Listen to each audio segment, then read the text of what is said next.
And we are back to Common Sense. And today, myself and Colleen are joined by a very interesting guest with a very interesting story, which would remind you probably of maybe James Bond. But we won't do too many spoilers. Dmitry, thank you for joining us today. How are you doing? Hi, hi, Victor. Hi, Colleen. I'm doing wonderful. Thanks for having me. Coming to you from Hi, the Dimitri. So great glad you're state of here. Alaska.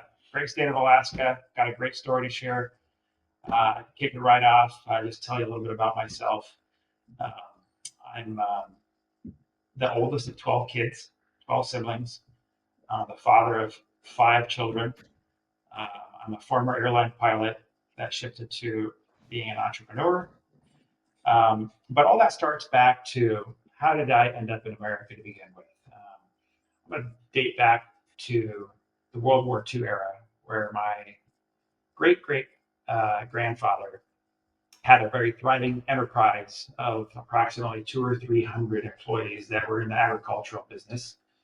At the time, then, being an entrepreneur was actually something that they labeled as a speculator. It was an actual crime. And anybody that was a speculator, What they country are you talking about, this would be the Dimitri? Soviet Union. This would be the Soviet Okay. Union. Now it's split in a bunch of different countries, but Russia and the Ukraine would be the two heavyweights of Okay. that.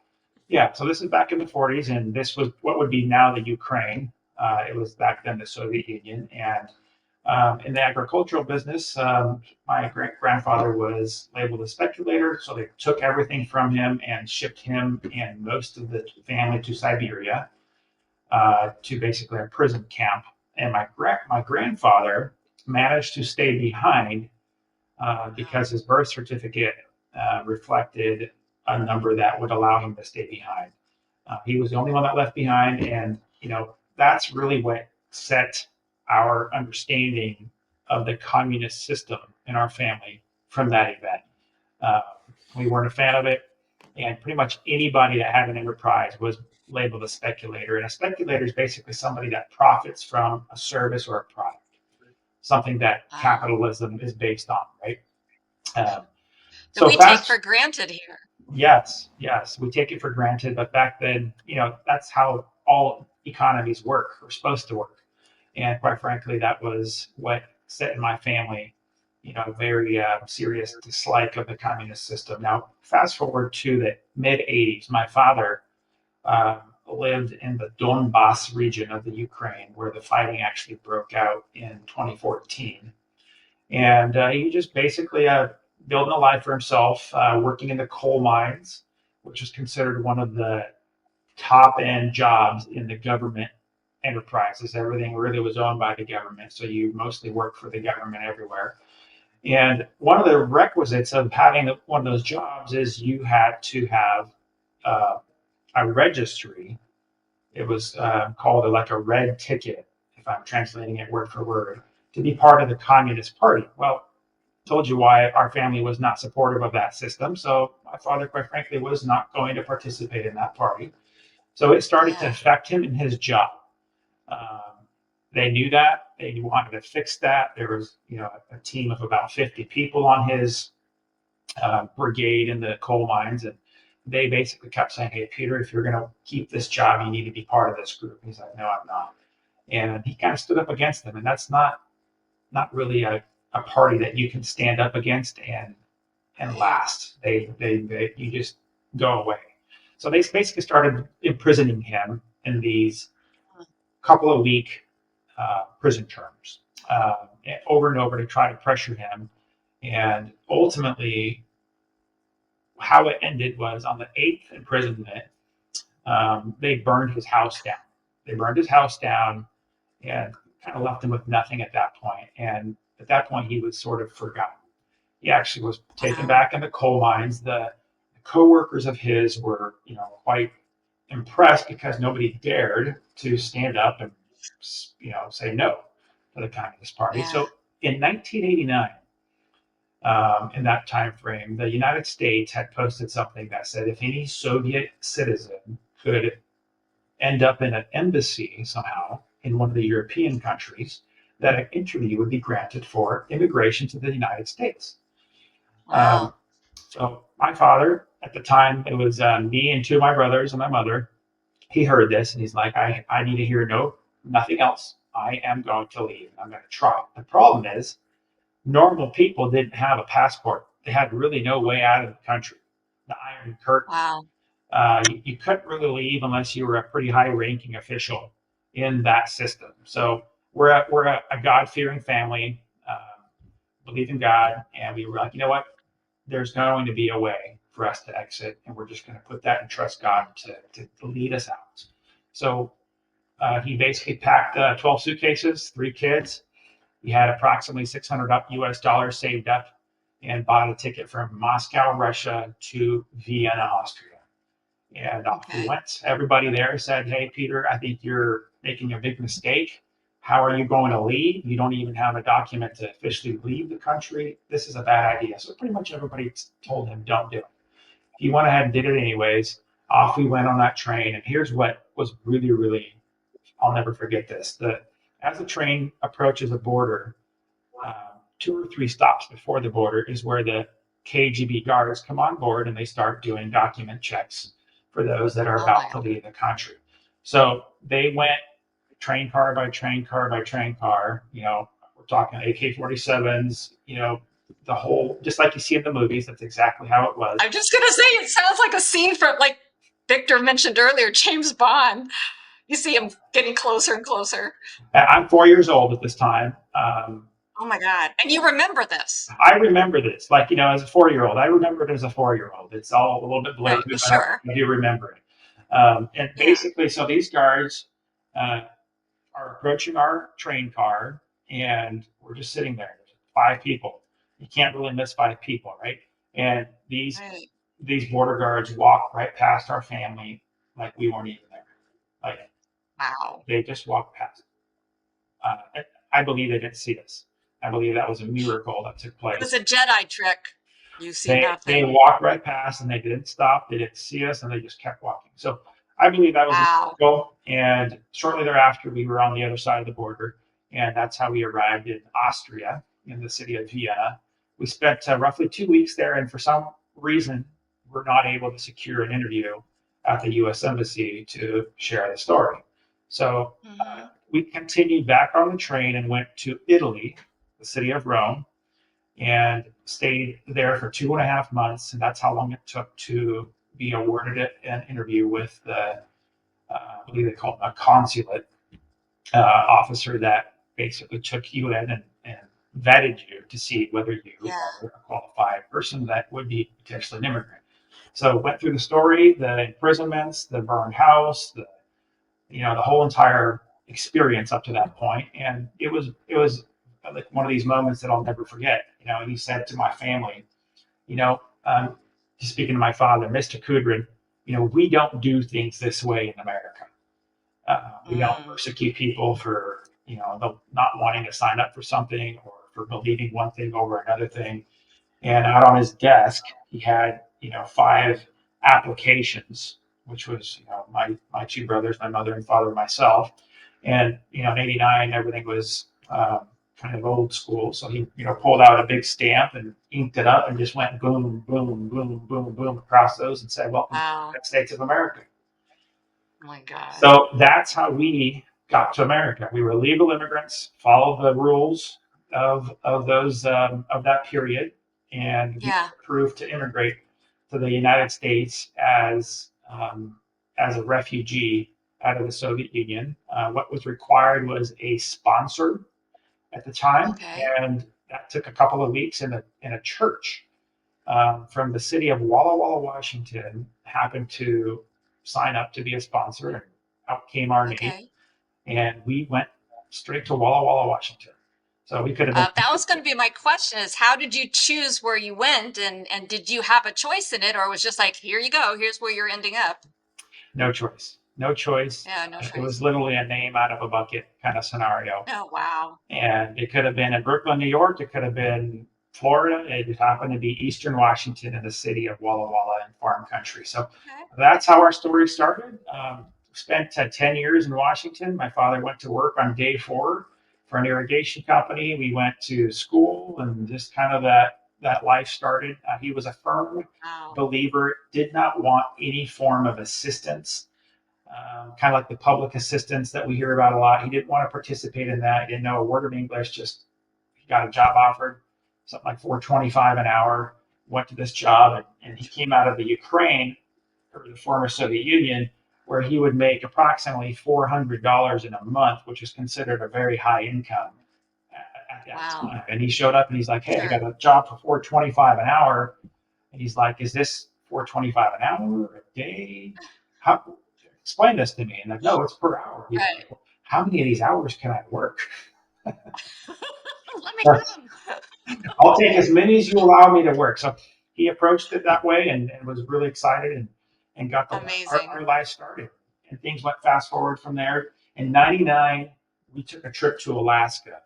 That was probably Okay. our first real family vacation, is how I would label it, where we actually got on an airplane and flew somewhere. Flew to Okay. Alaska, we did a big tour, really loved the place.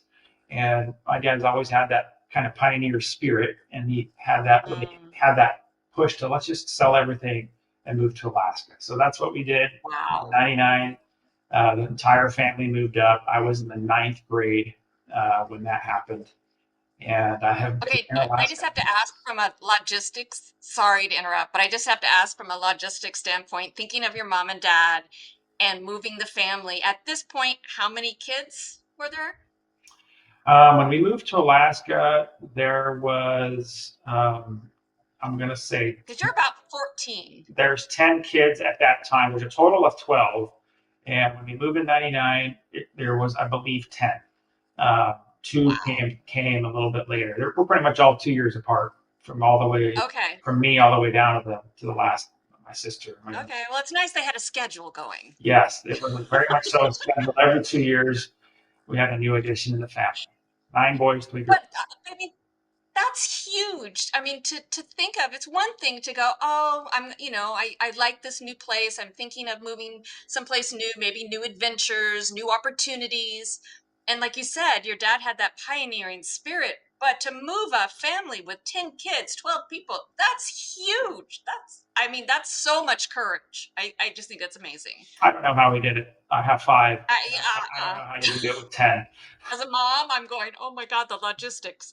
Okay, continue. Yes. So, anyways, I was in high school. One of my dreams as a child was to grow up and be a pilot. I've always loved airplanes, things that made a lot of noise Mm, and went fast. So, in Alaska, we were introduced to something new that we weren't familiar with called homeschool. So I was okay. homeschooled through high school, which allowed me to work side jobs. I worked at a farm and start earning some income. And I started flight lessons. And I earned my private pilot license. I was legally allowed to fly before I was legally allowed to drive. Um, Wow. yeah, you could fly an airplane at 14 years of age solo if you get that instruction. But maybe it's 15. I think it's actually 15. Yeah, but you can get your driver license at 16. So I got my That blows my mind. sign off at 15 and a half or something like that. I soloed and I started flying by myself. Took my check ride for the Wow. license at 16, and I just kept in that. I obtained all my licenses when I was 18 years of age. I got my first job flying a commercial airplane when I was still 18 years old, um, which is, I look back and I try to think that through how that was even possible, but that's what happened.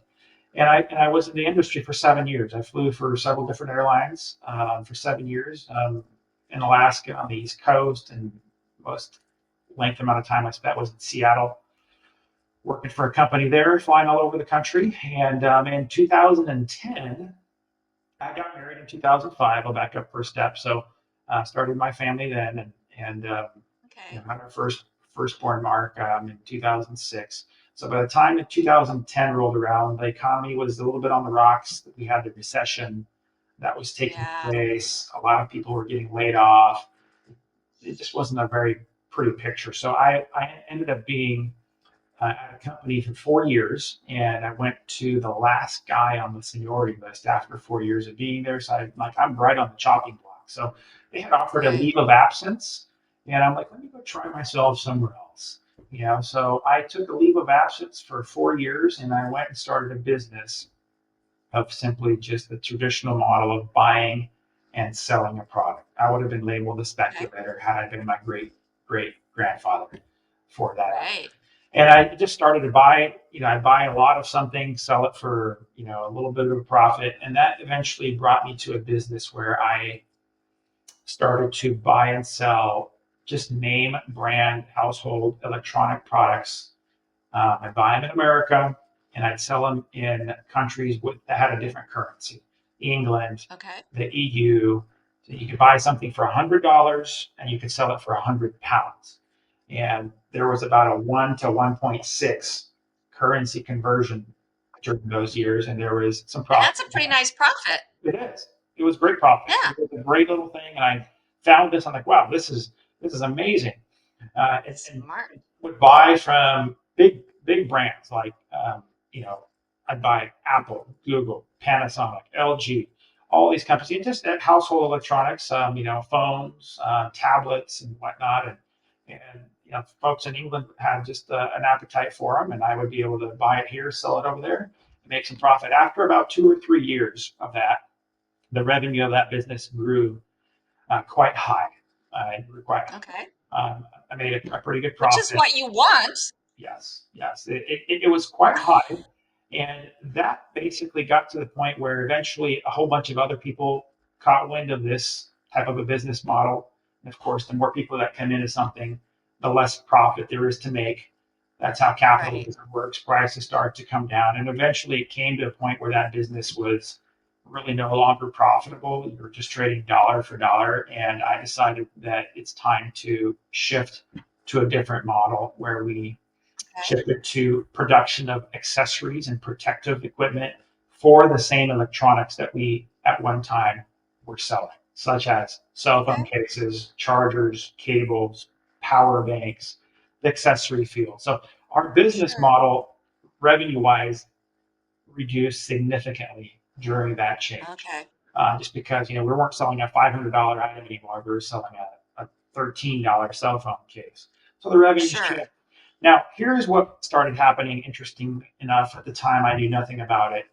Um, a Homeland Security investigations agent from the federal government had somehow noticed me. I believe probably what caused him to notice me was revenues coming in into our business. I didn't know that was a thing. We'll get to that part later. But he basically started an investigation. The main cause was there's no way that a company in Wasilla, Alaska could be doing these kind of numbers that we were doing. Oh, wow. Okay. So when there's high numbers, he started suspecting.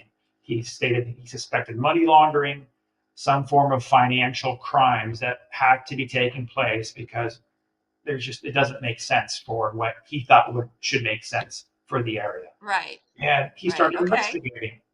Maybe there are some crimes. We weren't. It's not like we were showing up with truckloads of cash to put in the bank.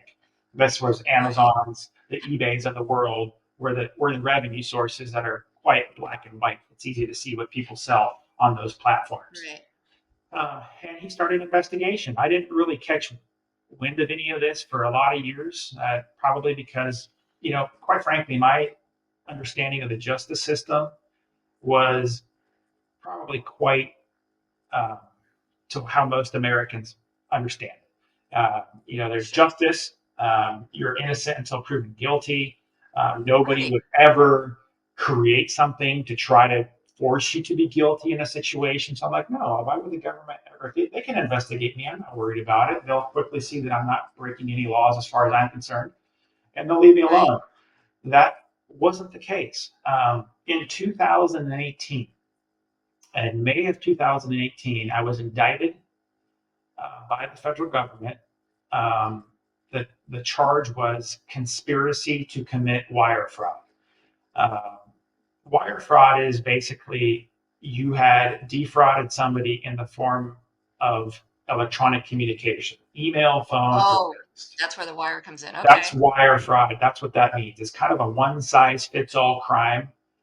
Yeah. I think for really any entrepreneur, that's if nothing else, no other frauds are there. This is the one they go to, And how I ended up there was, so my business started to grow for consumer electronic accessories, and most of our products were being shipped to the West Coast. They would be made in China. Okay.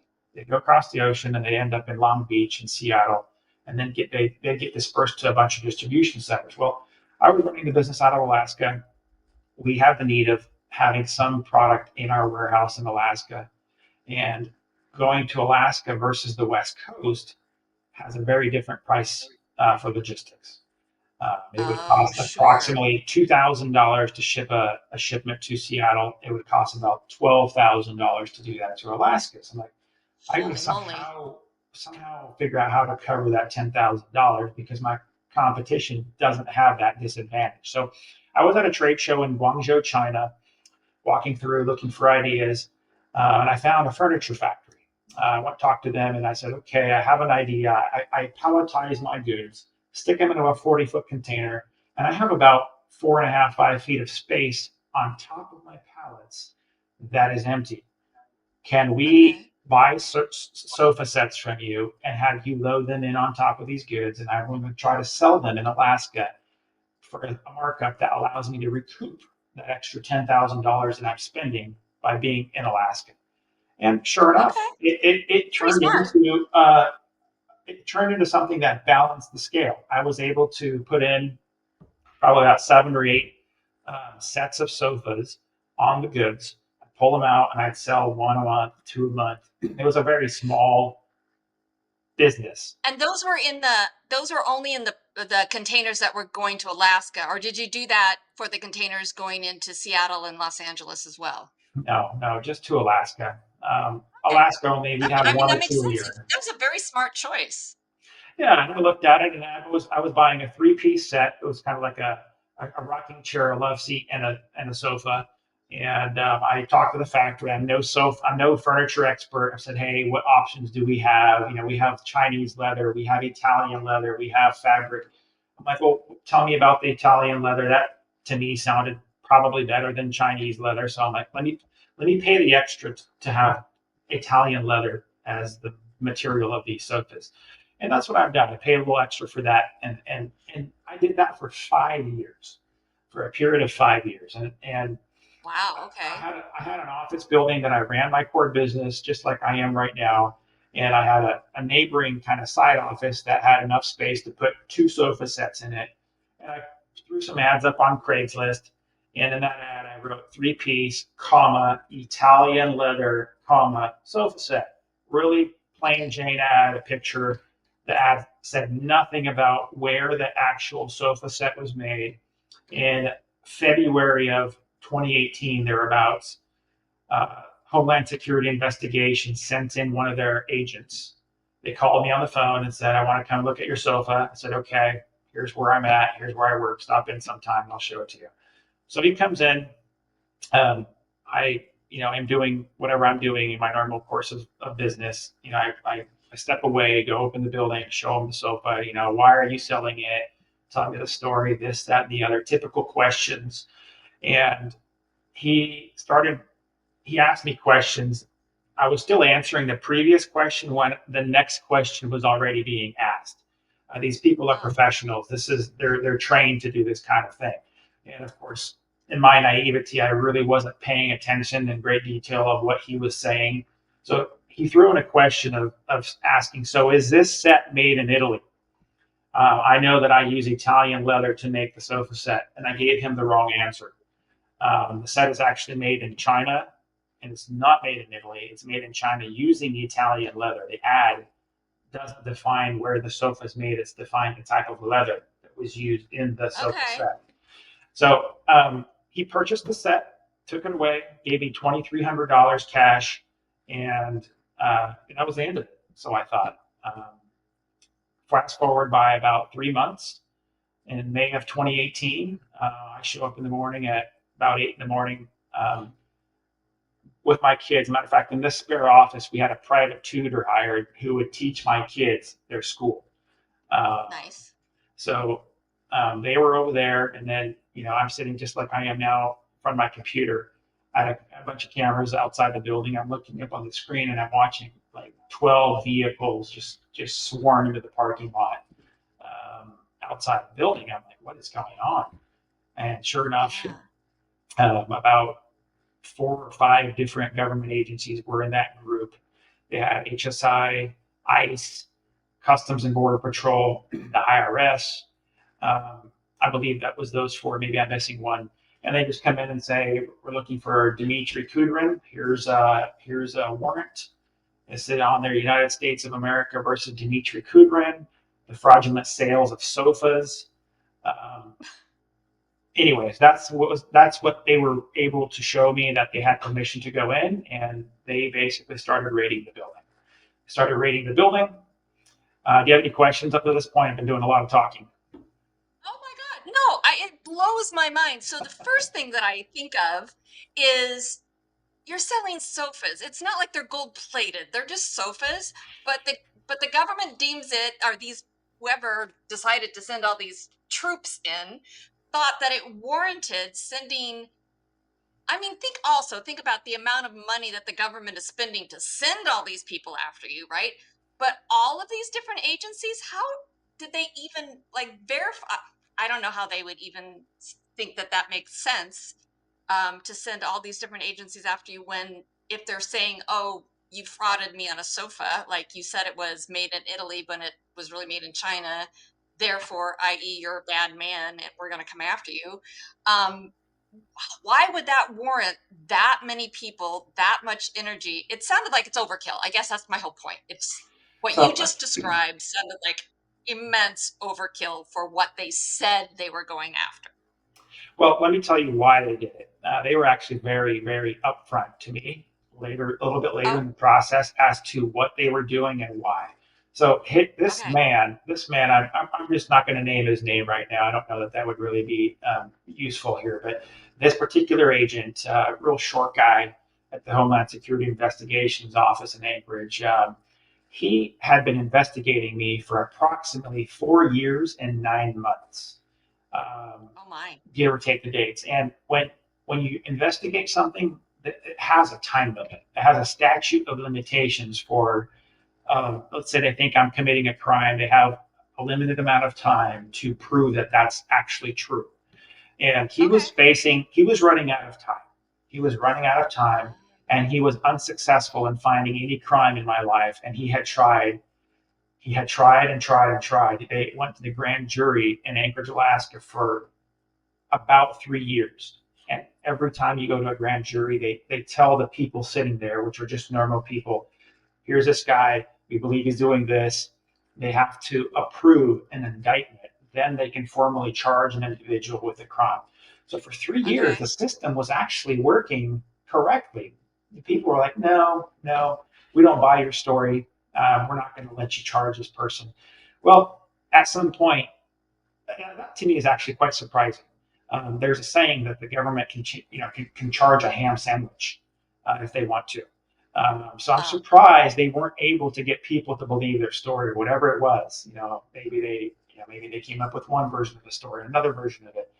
But yeah. when they brought them the furniture story, they were able to secure an indictment. They basically told the people that I had sold all these sofa sets to all these Alaskans, and I told all these people that it Oh, was made sure. in Italy instead of in China. Therefore, I had defrauded all these people of their hard-earned money, selling them a rubbish sofa set.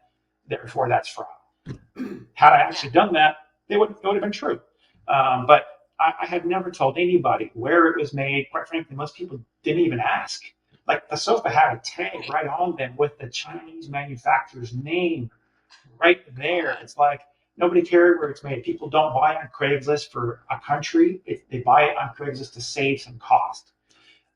Otherwise, they go to the retailer and pay extra and just buy it right off the Right. They're gonna retail go to you. floor, Yeah, sure. where They they get a understand that. warranty and maybe The some consumer. service and some other things that they're looking for. So he was running Yeah. out of time. He went right to me in my office, um, while they're copying my computers and just running through the building. He said, "You know what? We thought we are going to find a grow zone in this building. We thought we are going to uncover all these potential crimes." They so wanted to see inside this building, and quite frankly, just Oh, they Oh, just saw boxes, some inventory, employees doing their that's why job. all the other people were there, the other agencies.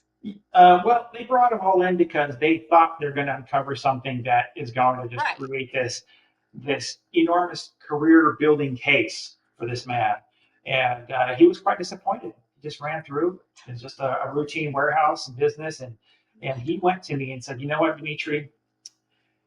We know you're a stubborn guy by nature, and quite frankly, if you fight us, we'll continue to dig until we find something. All we need is an easy win, and and everything just kind of goes with the flow and it goes away." To me, that was like, I can't believe I'm hearing this kind of thing. Like, you're a person representing justice in America that's got a that's supposed to have a role model justice system for the entire world, and you're Right. telling me this kind of thing that, hey, if you're not guilty, we need to find something you're guilty in just to make sure the last 5 years of my life investigating you wasn't in vain.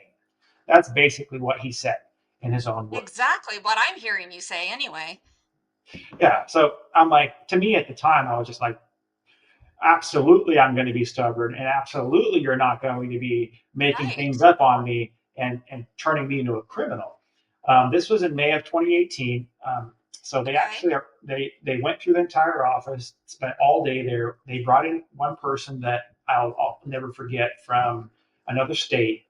I won't name the name or anything like that, but this is their computer forensic guy, and he was there to copy all hard drives, anything that was copyable. He was there to copy it, and Okay. after several hours, you kind of sort of know the guy's name, and they got a feel of who you are as a person potentially, and then he said, like, he told this to my brother. He's like, listen, I've been in these guys' office for the last week working on their computers. They don't have a guy like me here in Alaska, so they shipped me up from Washington for this specific raid.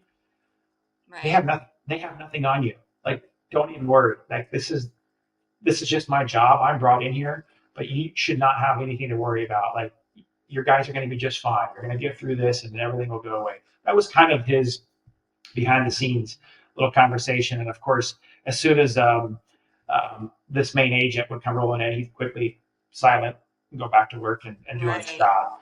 So going through all this, I'm like, I felt like a movie. It felt like being in a live movie. I'm like, this is like the most It totally sounds like a movie plot. frightening. Yeah. It's very frightening. It's just because these people, they're all carrying guns, and they're you're the bad guy. And that was me. Right. That was me. So they arrested Well, me. plus, and your kids are there. Yep. My kids were there. All the employees Oh were there. They no. eventually let them all go home. They all let him go home. And he's like, Oh, at the end of this day, he's like, Dimitri, we have a choice of arresting you or not arresting you. Um, and you have a court hearing tomorrow, which is where they have an arraignment. An arraignment means they read what the charge is against you, tell you that formally in the courtroom. So he's okay. like, I'm going to go ahead and arrest you anyways, and book you in the local jail. I had never been arrested in my life at that point, nor seen a jail cell. So they haul me in and give me this yellow jumpsuit, and next to these guys that are all just really rough looking criminal like type people. Uh, And the next day they come, and the IRS agent, and the Homeland Security Investigations assistant of the main agent pick me up in their car, in a normal unmarked car, in this yellow jumpsuit. They take me to the courtroom. They've got me in handcuffs like this, and they sit me down. They read the charges, and um, they take my passport. They take anything that allows me to travel, and then they sent me home. They let me back out, and I went home. They put an electronic monitor on me so that they could see where I am at all times. So the first battle in this case started as, in 2 weeks from this moment in May, I had a big trade show that my company was hosting in Hanover, Germany. We were presenting a product to the European market, and we had spent about $100,000 of capital to host this show. And I was a big oh part of wow. this show. And then right after this, we had a planned trip to Kiev, Ukraine, which we were setting up a satellite office for some outsourcing labor in the design space, that we had planned. So I'm like, I have to be at this show. I have to be there Right. for a lot of obvious reasons. It was me and about 4 other people in the company that were going there, and I have now been restricted to travel. I can't do it. So we filed the motions in the court. Said, hey, look, I understand there's a case against me. We're going to work through it, solve it, but I have to be in Germany. You have to give me my passport back. Of course, the government argued that I'm a flight risk, that I am unable to travel because I will probably run. I'll probably not come back. Um, and that's basically the battle we had. And they had a judge visiting out of Washington for a local judge that was on vacation or not available at the time. And he listened him out and said, you know what? I don't really see the connection between this sofa so-called problem and this man's business. I don't see a Right. connection. So he granted me permission to travel to Germany. Okay. Which sounds logical. Yeah, he granted me permission. Here's what they did. They did a 24-hour stay on that ruling, which allowed them to have a second go at it, And in that scenario, they brought in the judge that would be the judge over the entire case. Told the judge all kinds of crazy things like, hey, this man has left the country 55 times and over the past, whatever, 5 or 10 years. He's traveled to countries like the United Arab Emirates, and really put a lot of fear kind of out there. Like, who is this guy? Is this some hardcore criminal? He's doing all this travel in Alaska. It probably looks a little odd for somebody that travels that much overseas and deals with factories, but that's been my life for a lot of years. Everything is made in China. I go You're over there just a a lot. businessman. I mean, I travel. okay. It's not Yeah. a really, maybe it wasn't a very fitting place for my business. A lot of these kind of businesses are out of LA, Boston, I was just going to Miami. say, what I'm getting, do you think, my question for you is, do you think that if your business and your life and everything that you had done up until this point, if you were living in Los Angeles, that anyone would have paid any attention to you at all? No, no. Yeah. It's For the only because you were revenues, living in Alaska. we were doing, for our area, they put us in probably I'm guessing the top several percent bracket. It was Okay. at the top. If I had been in a big city, it wouldn't have even moved the needle. Like there are companies there that are doing hundreds of millions of dollars or billions of dollars. We were a really, really small fish. Well, when you're a fish in a river that's small, it's a lot easier to become bigger. So Alaska's a Right. small place, and it's a lot easier to become noticed. It's a lot easier to make an impact because there's only 150,000 people that live in the entire state. So Right. it was very easy to be noticed.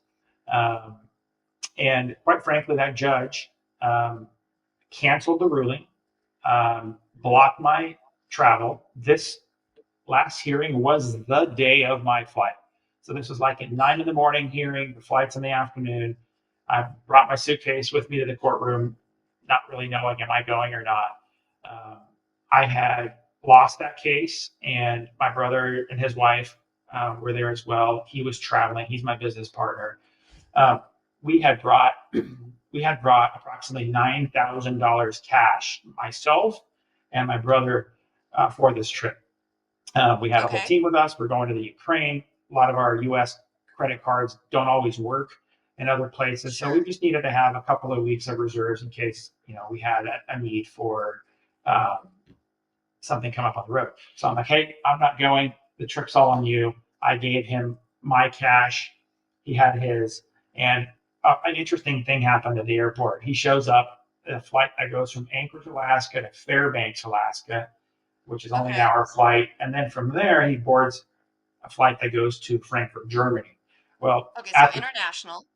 international from Fairbanks to Right. Frankfurt. He was boarding that first leg domestically up an hour north of where we live, and sure enough, at the bottom of the gate, the same agent is standing there that raided our office and that we just saw in the courtroom hours before. And he says, "Oh, yeah, routine check.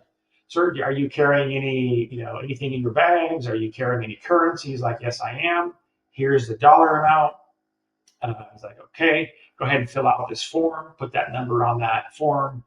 And he put that number down. Of course, they then pull him aside. Now you're being investigated, or you're being inspected. So they find the money, they count it, they hold them just long enough for the boarding door to close, and the airplane's gone. They're like, you know That's what? like harassment. And what they tell them is, you know what? This form that you filled out, you should have actually shown up here with that form already filled out with this dollar figure there. So therefore, we're going to choose to seize. We're going to seize this money and take it away from you, and you're free to go. It's like legal criminalization, or Yeah. And these people are criminals within the law. Uh, where I come from, where Victor comes from, that's a pretty common term.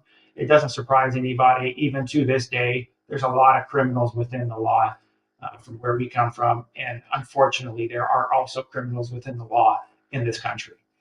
And Uh, we hear about that so much, honestly, as an American, and we live a very privileged life. I grew up in Southern California, lived here most of my life, a little bit in Arizona, a little bit in Colorado, but mostly in Southern California. And when we hear about other countries, it's very common to hear about corruption within their justice system. Like the police need to get paid off. It's like just common. You got to pay the police off to, do business here or do whatever you do. And we always imagine it happening elsewhere, and that never would happen in America, right?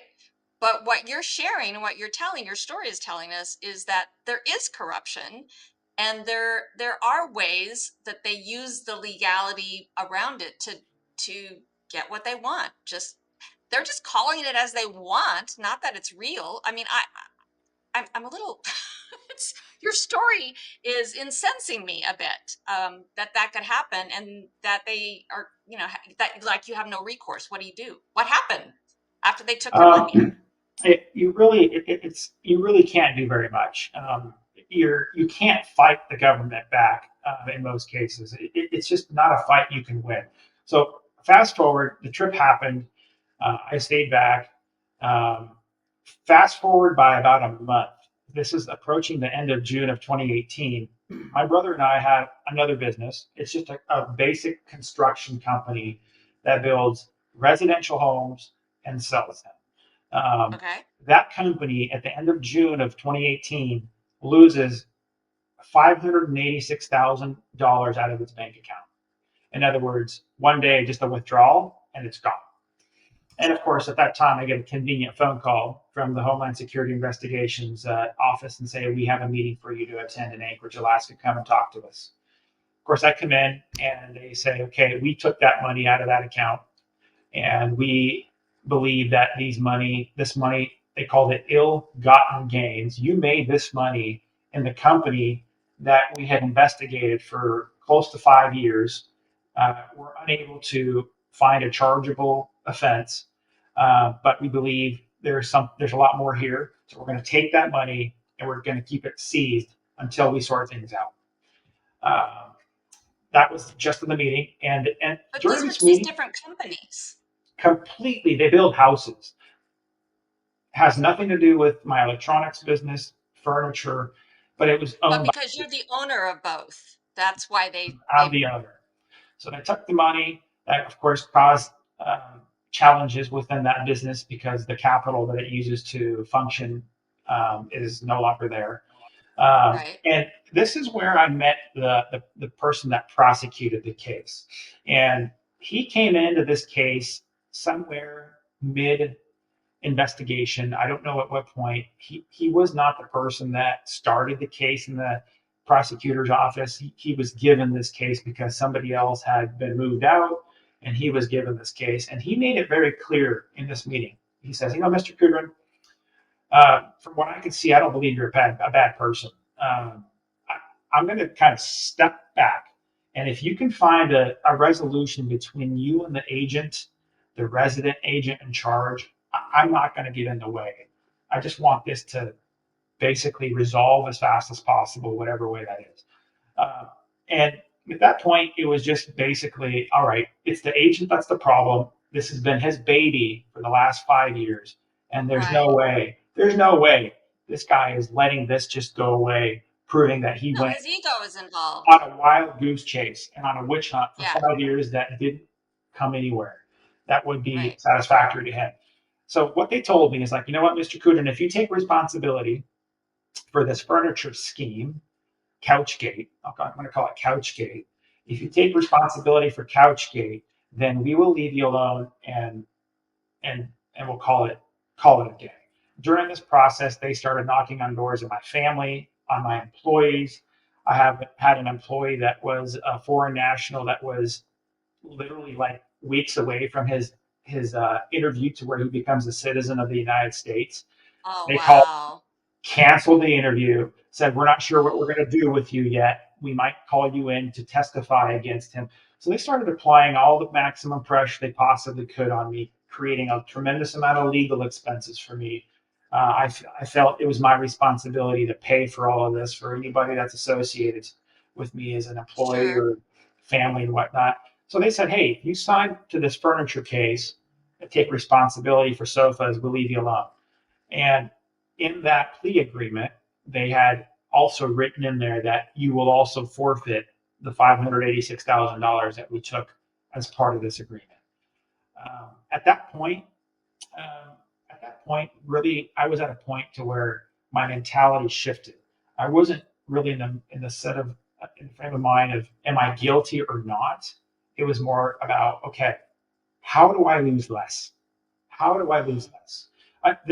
It became very evident to me that these people were going to take everything I have, that they would not stop. If they've taken $586,000 completely illegally, what stops them from taking my house and everything that I've been able to accumulate over years Wow. of hard work?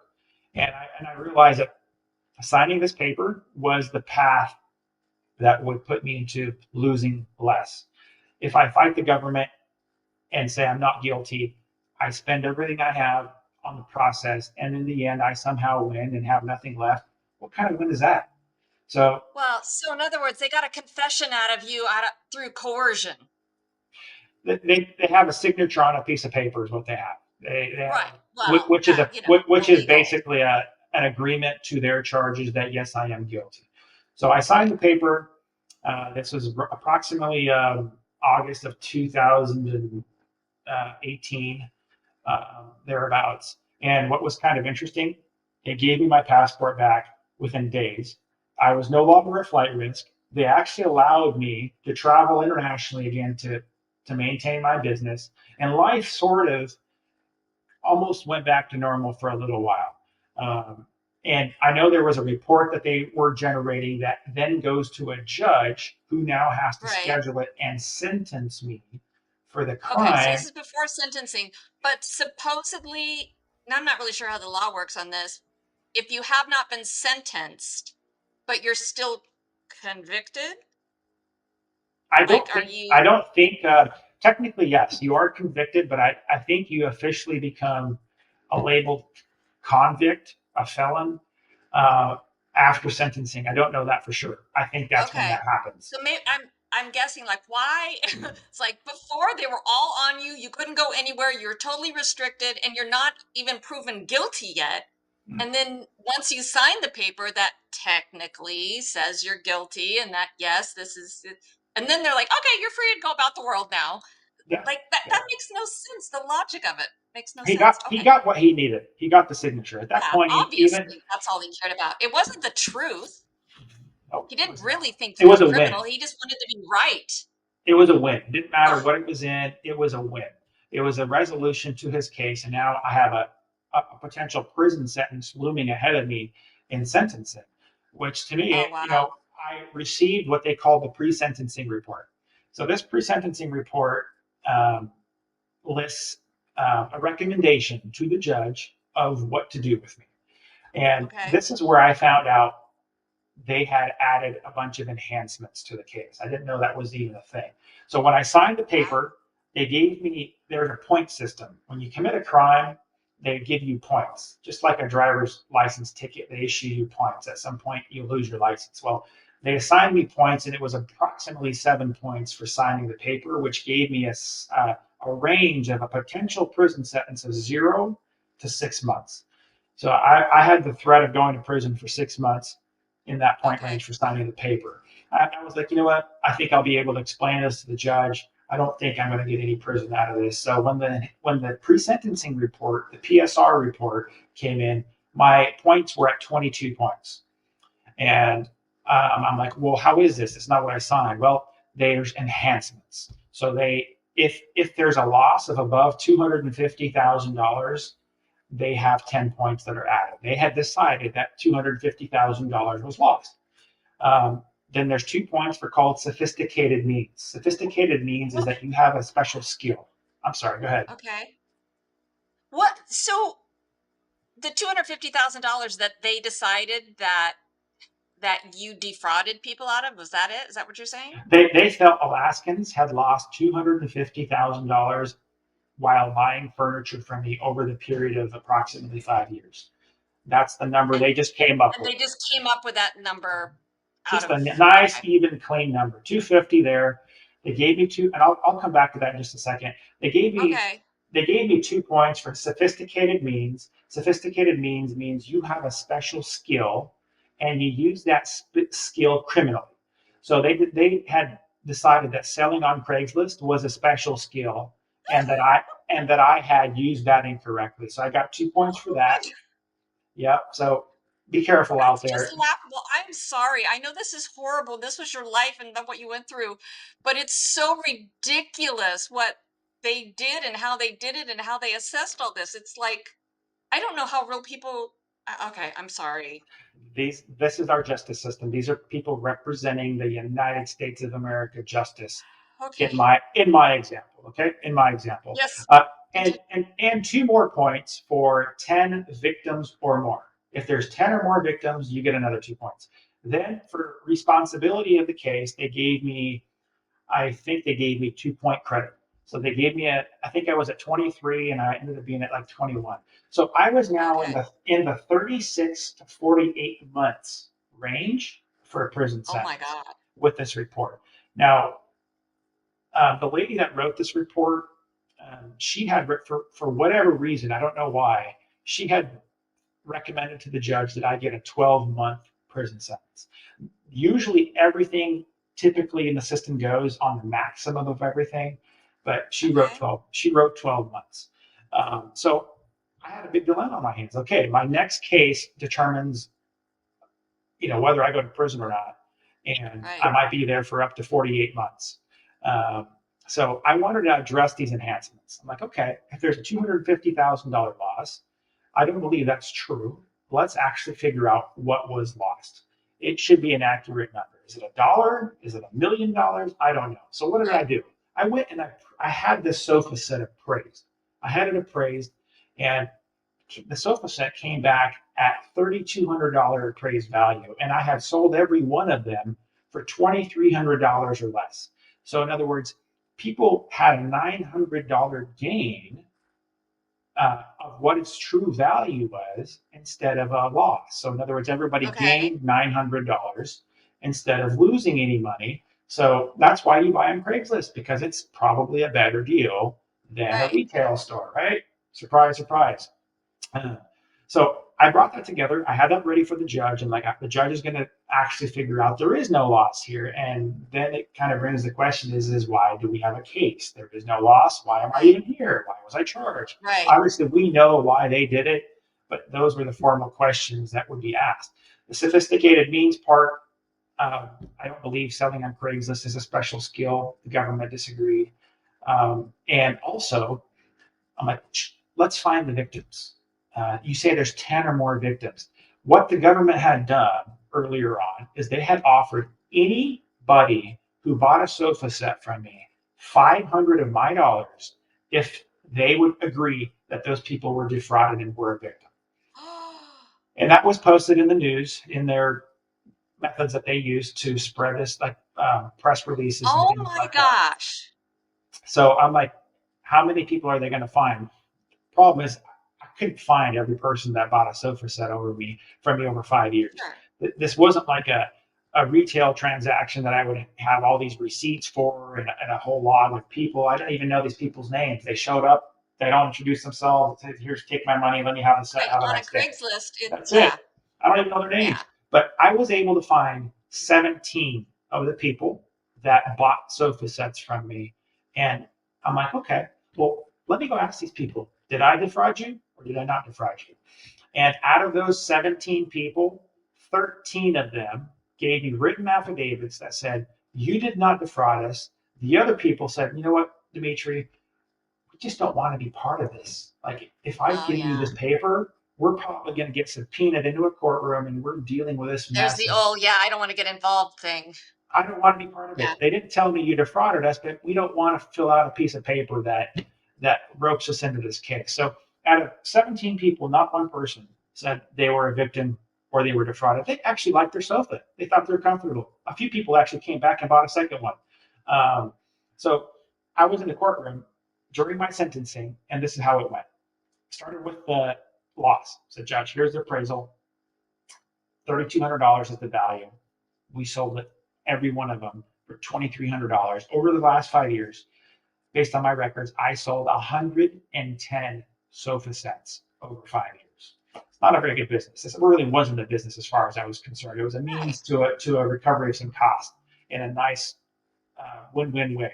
And Yeah. she said, you know what, Mr. Kudryn, the court is not going to engage in any kind of mathematical calculations. We feel $250,000 loss is about right, and we're going to stick with it. So $250,000 is the loss Well, amount. somebody did the calculations to start with to come up with that number. So, They didn't. They just oh came my up. God. They just came up with a number. They could have. They might as well have said $1,000,000 because apparently what they say is always true, and that's what the judge. Right.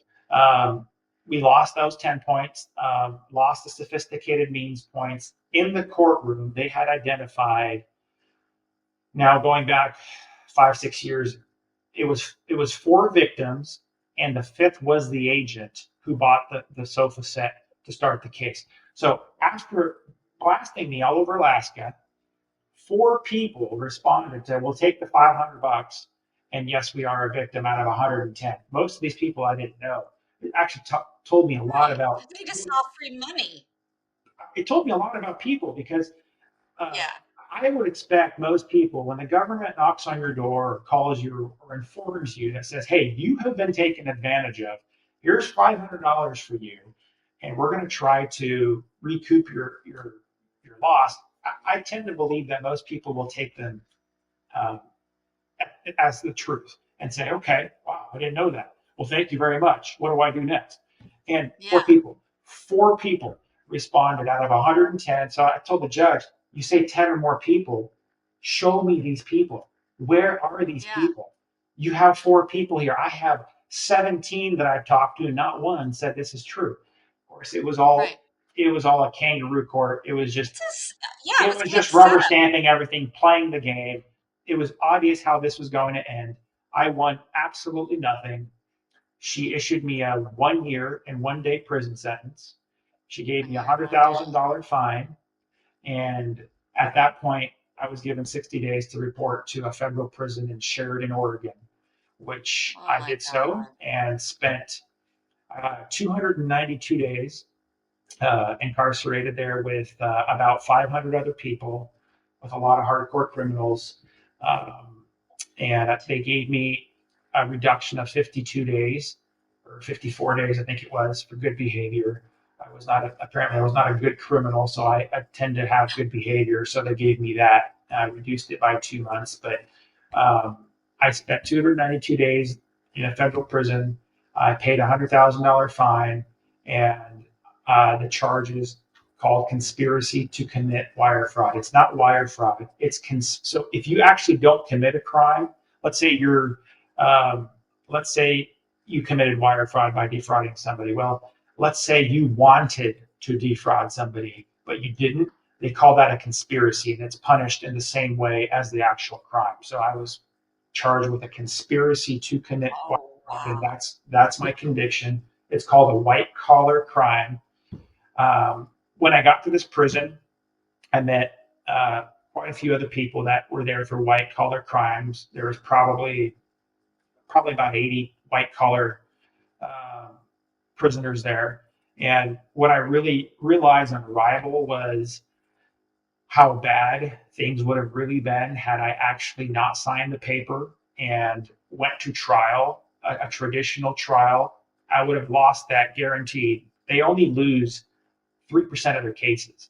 Like, I don't believe in those kind of odds when I take a risk. I'm not a reckless risk Right. taker. So there's no way statistically I could have ever won that. And when you go to trial Wow. and lose, there's a informal term that they call trial tax. Just because you made them work really hard to convict you, they will hit you with the maximum sentence possible. So I would have Oh, wow. probably went to prison for years, a lot of years. So um, and I saw a lot of people that just did just that, and they had sentences that were from 5 to 15 years Wow. for other things. And some of these people were guilty.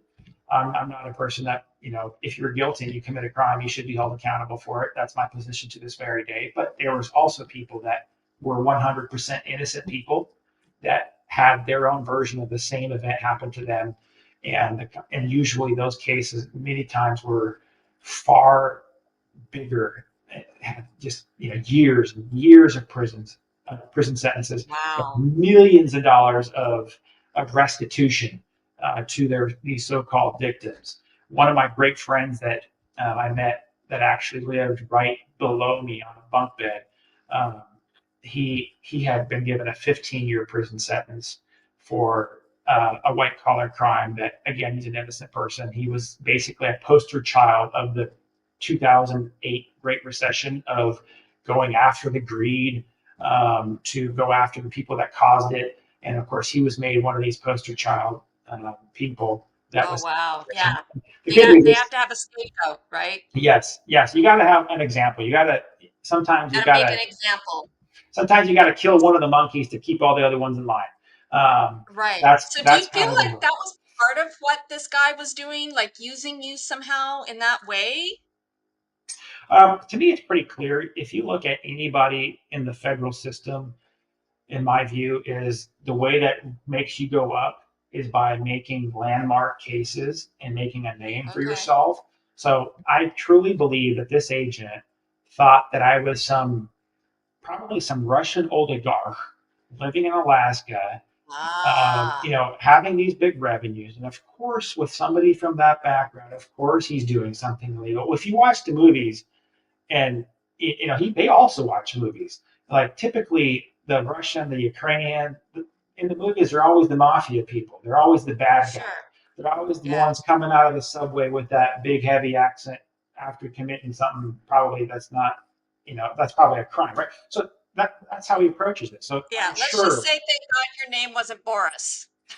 Well, it was just as bad. Dmitry, Boris, Nikolai, Victor. It makes no difference. I came from that part of the world, so I had that Oh just by God. default as a disadvantage. Had I been a Bob Smith, I promise you this probably would have never happened. No. I would have been some guy that's got a business. We've investigated him. He's paid millions of dollars of taxes. He hasn't tried to hide anything. He's been upfront. Leave them alone. You're not supposed to make criminals out of innocent people. But they build their careers on cases. I mean, he believed he had a big case. I could see the And he just couldn't disappointment. back down from it. He couldn't back down, and So he was very where did dissatisfied with my sentence. 1 year for them is like a weekend. They think a 1 year and a day okay, so sentence is like a weekend. bring us up to date, Dimitri. When did you get out and what has life been like since then? And like what's going on with all this? So have you recouped any of the losses? Is there any way for you to get any of that money back? Can you sue the government? I mean, I don't know what your options are here, but what are you doing right now? I rebuilt my life. I came out of prison standing on my feet. That was one of my main goals. Was I've got to be able to start somewhere when this is behind me. So I didn't lose any employees. They were able to run the business while I was in prison, Thank and goodness. everything survived. It was very bruised, very hurt, very damaged, but we were able to recover and continue moving forward. Since then, I've started another company in Alaska. It's turned into the number one rated company in its space um, in Alaska in a very short amount of time. I employ over 30 people in this company now. I've rebuilt. Um, the beautiful part is I had lived here for about 26 years. So up to this case, it was about 20. And I was fairly well known in the community. And Okay.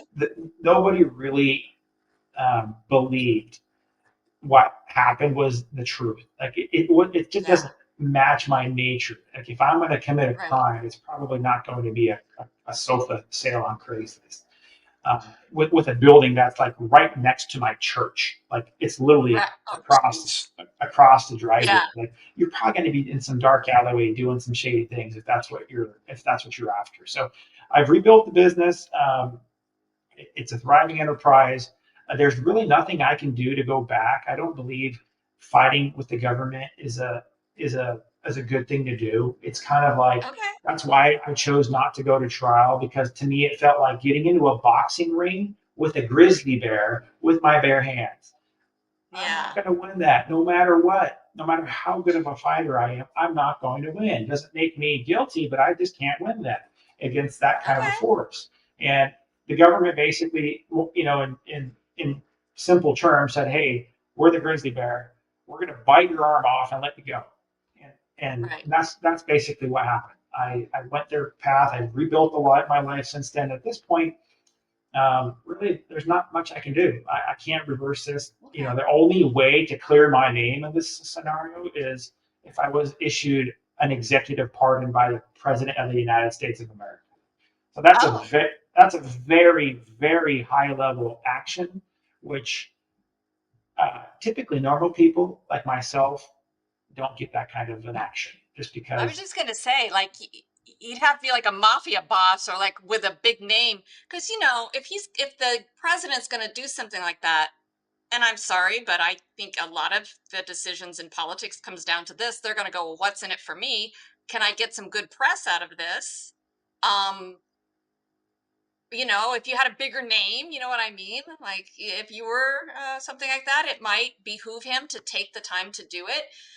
It would be great. It would put a lot of faith back in humanity if that would happen just based on the facts and based on the simple truth of here's an American who did nothing but give to society and be part of society, and what we're talking about, the American way of life.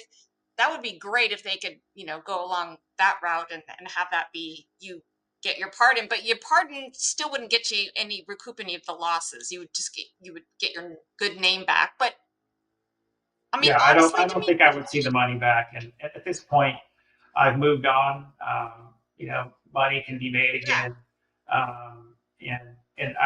I'm still young enough, fortunately young enough to be able to just continue to work hard and rebuild. Had I been 30 years older, like a lot of the people that I met in this prison, they unfortunately yeah, don't have those same opportunities, and it's a lot harder to regain what you've lost when you're, in a retirement phase of your life. So, I'm a normal person. Will a president issue me a pardon? Typically, that doesn't happen because I'm not a political really figure that I would say, makes sense politically. I'm a conservative by nature. I believe in less government. I believe in justice, and the really only way to restore trust in the justice system in my life is to take this off of my name. And the only way I know that is possible is through an executive pardon by the President of the United States. And I don't know the President of the United States, so I can't quite yeah. call him and ask for that. But you know what? I do believe, let me tell you this much. I'm a, Okay. I'm a Christian man. I believe in God. I do believe the truth eventually comes out in anything. I believe the truth eventually comes out in anything. And in my case, that's what I believe. I live my life normally today, but I do wait for the day where the truth comes out and my name is cleared of this wrongful conviction and of this government witch hunt that gave Yeah. an agent a case that maybe one day will allow him to hold a higher government position. Oh God. Maybe maybe he won't use me if I get a pardon or something like that. Maybe he won't. He'll probably want nothing to do with my name at that point. Yeah. Maybe he will be held responsible for the actions that he and his team took. There's no government over them. There's nothing that holds them accountable. It's just their own system. So that's why Yeah. they can do whatever they want. They have a badge, and that badge allows Wow. them to lie and get away with a lot of things that just goes Yeah. unnoticed. So that's my story. I'd love to hear any other questions you have. I'm sorry for talking for so long, but Victor, Victor, you've I'm been very always jumping silent. in, so I'll ask whatever, whenever. But Victor, do you have anything? I like your shirt, Well, Victor. yeah, I I do took as well. especially. Um, I knew the story before because we met with Dmitry a couple of years ago, and that's when Dmitry told me about the story. And I was quite on purpose to see, Colleen, your reactions to all these details because you are the American-born American. You're not a fresh of the boat American, Right. and we all believe in the justice, the American dream, and that's quite the opposite. It is quite the opposite. It's shocking, honestly. But at the same time, I don't know why it is so shocking because we still, like, sadly, I hate to say this, but I think it's true that in our society in America, we get a lot of our information or we come to an understanding about societal norms through movies and television. The stories that we see. If it hasn't happened to us, or someone we know that we're close to, we don't have any concept of it really, unless it's news stories. We see something we see on the news or the shows that we watch or something like that. So, yeah, I mean, in the stories in television and film and things like that, we see stories about corruption, within the justice system or corruption within the military or wherever. Um, but we still think of them as stories. Like, it's not real. That's a movie, right? That's it's Is there any part of it that's really real? But there's this interesting thing. It hangs in both places. I think that in our minds we go, that's a story, that's not real, that wouldn't happen. But then there's a part of us that goes, yeah, but it happened somewhere at some time for somebody to write a story about it, so I think it does happen, right? um what I find fascinating, and what I want to know with your story, Dimitri, is one, the fact that you have kind of accepted it, like, it's in my past, I've moved on, life is still good, things are going good. Like, you mentioned you have a new business now that's actually going very well. um what is and you're telling your story now, so what's the purpose? You're sharing with us all of this. I think it's amazing. Thank you for sharing that. Hopefully, it will open up people's eyes. And if someone else is going through something similar, I'm all about this. Like, being transparent in this way is being of service. Like, you are being of service to other people by sharing your story. So, thank you for doing that. Yeah, I'll What tell you the purpose. What's the best case scenario now? Like, what would you like to have happen now that with you sharing the story? What do you want to do moving forward? Are you focusing on your new business? Tell us about that. I'm focusing on my business, on my personal private life, on my family. I have 5 children. Since this whole situation has closed, we have a new addition to the family. So we have a lot of good things going on. We live, for the most part, Nice.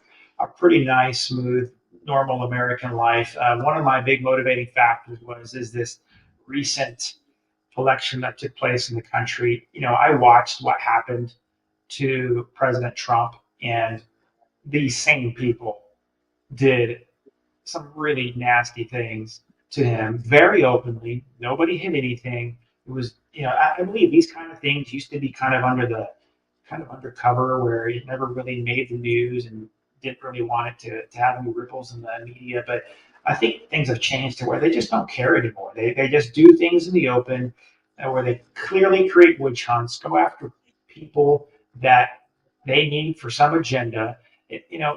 They weren't successful when it comes to the president in the end, and they ultimately lost. But when it comes to a normal person like myself, they do this kind of thing all the time. You would be blown Mm, away how many thousands of people are locked in prison today that are innocent for this kind of a situation. And when I saw wow. that one of the agendas of this administration was to actually clean the system, break it down, remove all this crime that happens within the Justice Department, which now Pam Bondi is taking that front seat on and Cash Patel over at the FBI. It's restored my faith of like, I really hope they truly are able to fix the broken system. Hopefully, they will hold some of these people accountable that have ruined so many lives of good, Mm, quality Americans. I'm not sympathetic to actual criminals, good, quality no. people who have been convicted because of some agenda. And quite frankly, I would have never published this story with the previous administration because of retaliation.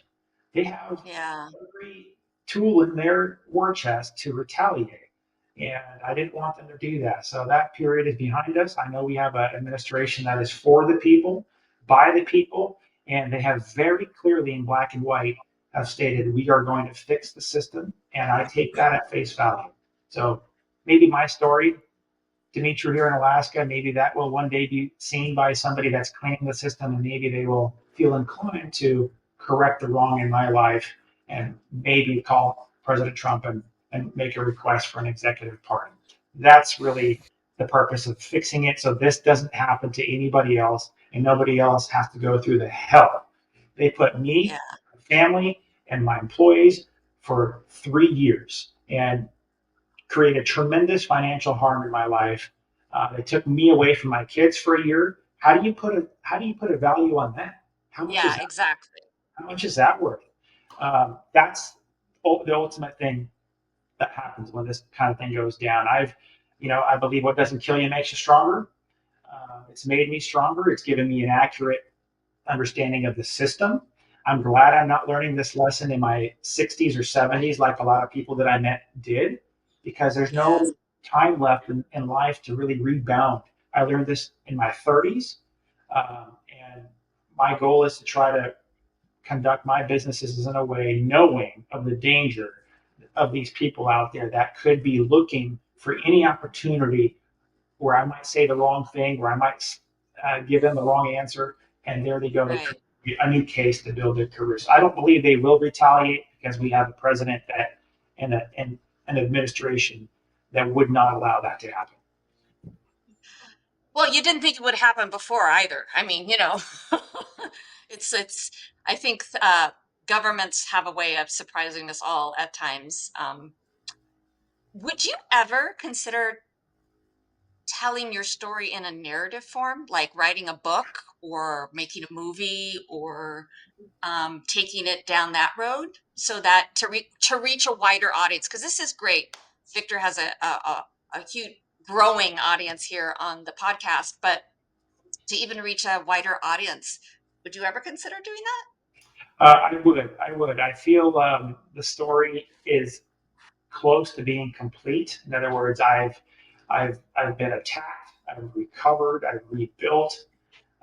It's still on my name, but by all means, I would most definitely feel that this story would be of value.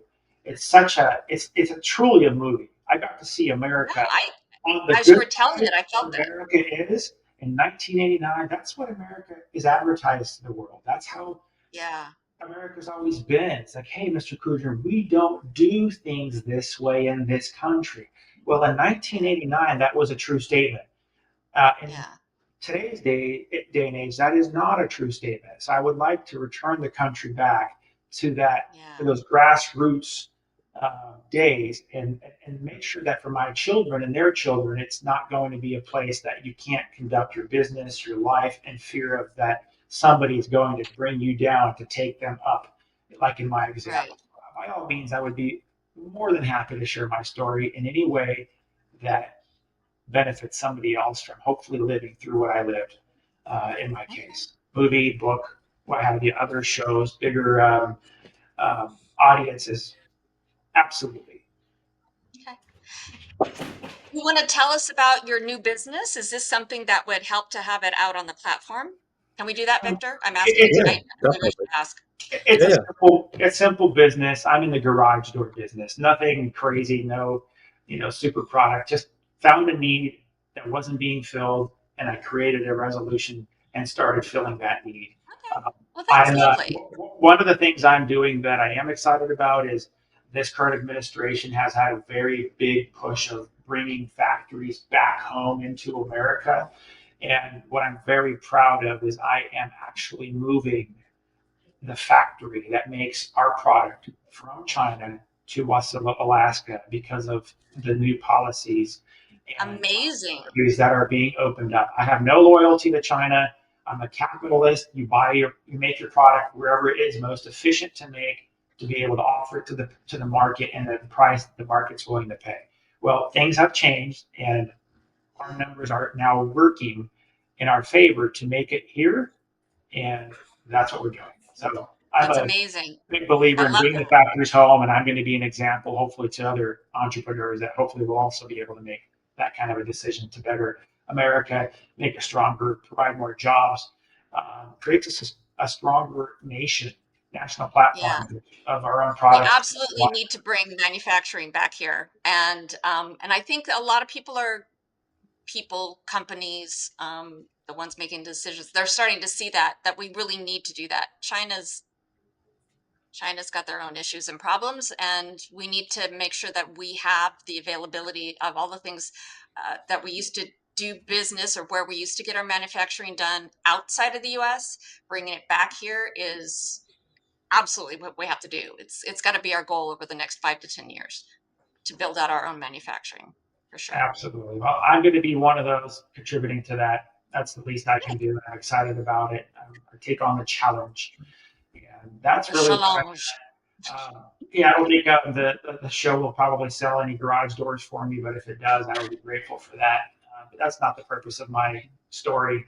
It's just I mainly know. preserve other entrepreneurs who may be as naive as I was of the system, and perhaps could have been more careful. I have to add one last small little story that Yeah, I yeah. mentioned. So about 1 year prior to the sofa set being purchased from me, um, I had an interesting conversation with somebody that texted and said, "Would you accept a trade for this item that you're selling on Craigslist?" Now, I don't remember if it was a sofa or if it was something else that I was selling. I don't remember what it was, but they said, I'm like, "Well, what do you got?" "I have a polar bear pelt." Like, a polar bear pelt, which is basically somebody, when you shoot an animal, you can take their hide and mount it on like a rug, and Okay. you can put it on your wall. So this person had a polar bear that was turned into a pelt, and I'm like, well, I have a cabin on a lake.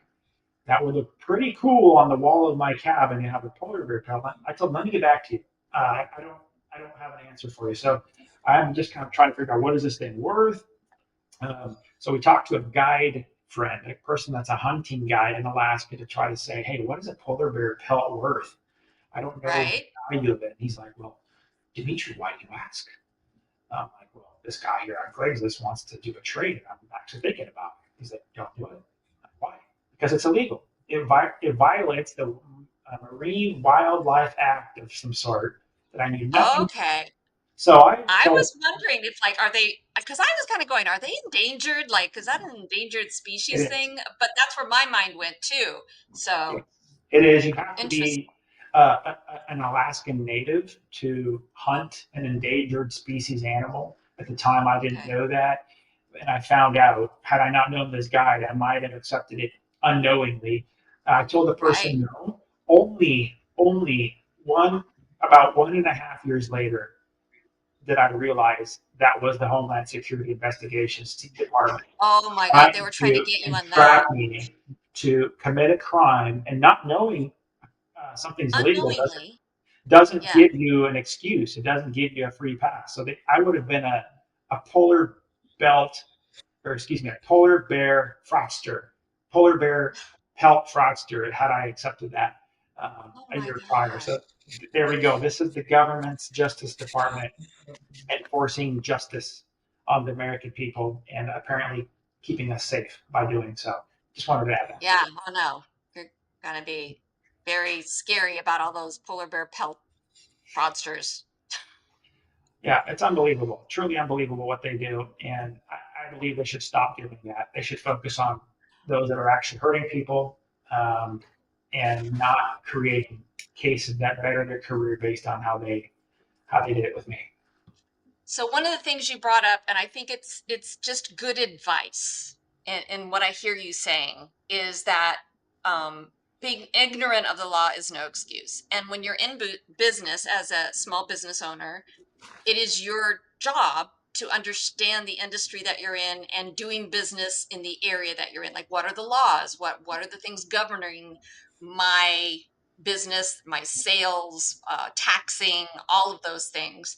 And I think that your story is kind of like the be wary story, that we really, you can't leave things to chance and go, oh, it'll just work out or whatever. I think it's like you got to cover your CYA Mhm. and know what you're doing, and understand the laws of the territory that you're in, and all of that. And I think it is a sort of a call to action to just really be thorough. Yeah. Couldn't Yeah, agree it's more. a it's a good addition to all of these influencers are posting online about have your property, making money, get out of the system, blah blah blah, and then the system snatches the whole thing Yeah. from you. But Dimitri, I was obviously listening to your story, and I'm playing the movie in front of my eyes, obviously, but knowing that you are a man of God, and your story, how you were escaping the Soviet Union, how the KGB agents just passed by.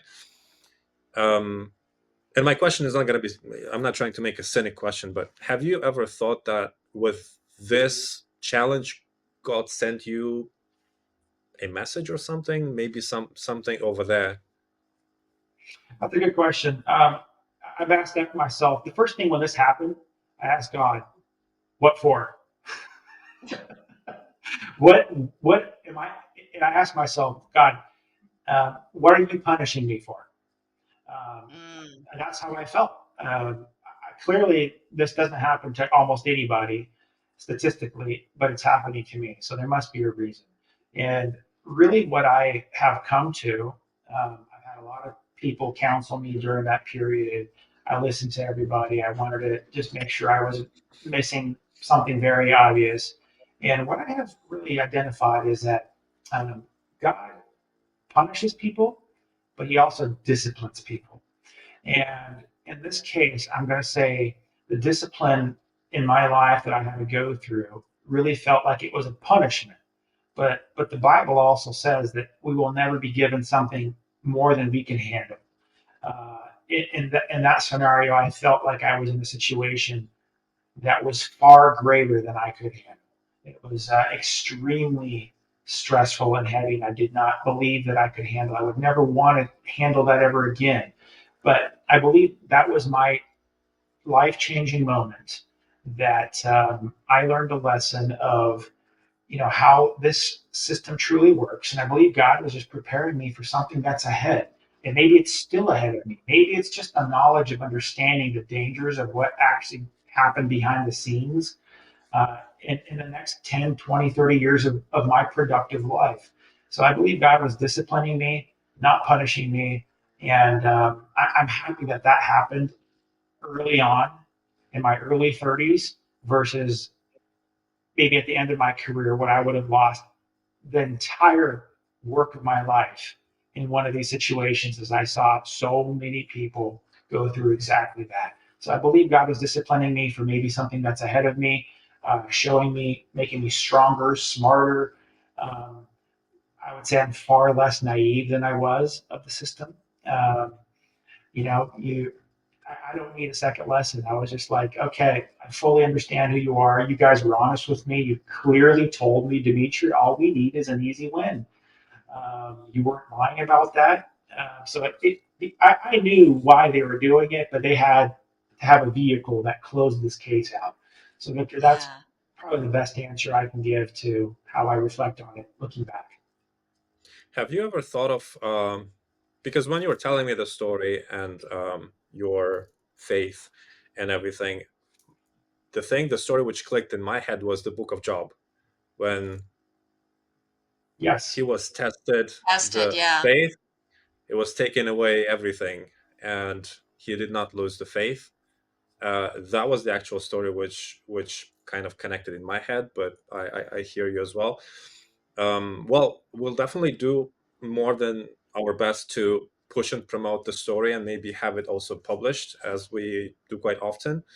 And I do believe that after us digesting what we've heard today, we might need maybe a few more recordings. I think Sure. that will be quite significant and quite good for the audience to learn more. But um, you've gone through all of these things, and you've had your property snatched from you. Um, what would be your advice for the business people, for small businesses, for entrepreneurs in terms of how to maybe protect their assets better? Mm, that's a good Because question. now I feel like, hey, I'd rather have nothing. You have Yeah, nothing, it's you're hard to just take living. something when you don't have something, and they usually don't go Yeah. after those kind of people. They usually go out to see there's something to take. What can you do to Right. protect yourself? Be very careful what you say. Understand the question you're being asked. There's Mm, sometimes, that you can answer something, but the government will consider that a lie or a half truth. When you're in the sales business, you're trying to show the best of something so that it satisfies somebody's needs. In these scenarios, people will come in and they will try to twist and change and look for fine print, things that might have been missed. So just be careful. Don't assume that somebody has your interest in mind. There could be those people that come into your business and their purpose is to create a crime. So um, those are the real dangers. Like the only real way to protect yourself from that is to just leave and go and not do that, which I don't believe is what we as entrepreneurs will ever accept. Victor, in the country that you and I come from, you know, this kind of thing typically doesn't surprise anybody. It's like this is what happens in government systems. Um, where we come from, monies are exchanged below the table, under the table. Money moves and life goes on. Well, here in this country, they charge you, convict you, imprison you, and then take the money over the top of the table. That's how it yeah. works. It's unfortunate, but my recommendation to any entrepreneur is just use my story so that you don't have to live through your version of that and try to find and apply it in all ways of your life. It's hard. There's no guarantee system that allows you to be uh, safe and protected, but worry about your reputation and live a clean life. Uh, Yeah. when things don't matter, they actually do matter. Like when you have 5, 10, 15, 20 years of a reputation, it only takes one thing to ruin it all. And if that one thing happens to you, that 20 years of a reputation you've built up is going to determine if that one thing takes you down or not. In my case, Yeah. I'm very thankful that I was able to recover because I believe my reputation was sound in the community. And just like Victor, you said in the book of Job, I'm so thankful that I was not tested to the level that Job was tested. Oh, I believe we aren't all we all? in this life, we will all face that one life situation, that one crisis. And they come in the forms of legal problems, family problems, health, death. Somebody gets killed by a car. I'm just happy I didn't have a health issue. I'm glad I didn't have any other issue. I got what I got. It was extremely difficult, but it's now behind me. And I'm a better person. I'm a stronger person. My faith in God has just gone through the roof. I've seen Him lead me through and really give me a better, bigger life after what I've learned. And I do believe that in this country, we have a president that is going to fix this broken system to where entrepreneurs like you and I don't have to be afraid of some government agent in some office that latches on and decides to build his career using the hard work that you and I have put in. Well, the way also I see it, it's not just the system. To me, the system is decently fine. It's the people. Yeah. It's I, the I'm it's with you, the Victor. it's the It's wrong the person. individuals. Yeah, it's the individual, and that's the challenging part for the president and the administration. And yeah, Dmitry, when he mentioned that multiple countries in Eastern Europe, including Romania, I'm I grew up well, quite a big chunk of my life I spent over there. Bulgaria, they all have these issues when even Colleen, in our previous episode about the influencers, we mentioned Andrew Tate and his brother. Oh yes. They were kind of bouncing back and forth with the government in Romania, Ugh. and up to China. It's happening in that part of the world. I haven't noticed anything like that in Austria and like central western side. No information, but for that part, it's quite common. And yeah, when you come here, it's like, yeah, the country of the free, and then whoops, you got a big kick in the ass. Yeah, this is the Can I land of just the free, the home of the brave, and this should not be happening in America, but it right, is. agreed. Yeah, yeah. Yeah. Colleen, you wanted to say I did. something? I want to say something about the whole faith thing and um God playing a part in all this, and were you being punished by God and being disciplined and all that. I just want to throw out that I think sometimes that we are used by God, by the creator, by the source of all things, because of our faith. In other words, you were put in this situation to perhaps have an influence on the people around you through your faith, as opposed to it being done to you. You were being used as a vessel to affect other people. Correct. I And agree. it's kind of right. There's a Like purpose. Maybe I don't there's fully a understand it. purpose to it. Maybe I don't Yeah, understand it today, but I know one day I will have no question in my mind the reason, and if it's for the better good of others and humanity and people and somebody's faith, I'm just the vessel, and we're supposed to be used by God and His plan. exactly. And I just, I don't know. That's what when I heard you speaking, that's kind of where I went. I go, you're not being punished at all. You're just being a vessel. You're being used. You're being moved around and through the system. But, that's the best case scenario, is that if you had to go through all that, at least like now with what you're doing and what you're sharing, you are it's a positive effect, what you're turning it into. So I think that's wonderful. Look what happened For to my sure, for prophet, sure. right? He had prison sentences. All of that didn't make any sense during the time of it taking place. But when we're sitting there in front of an embassy officer in Italy that's listening to the story, then it all of a sudden made sense. And it all of a Why sudden made all these there will be that imprisonments? time. Why the burnt down house?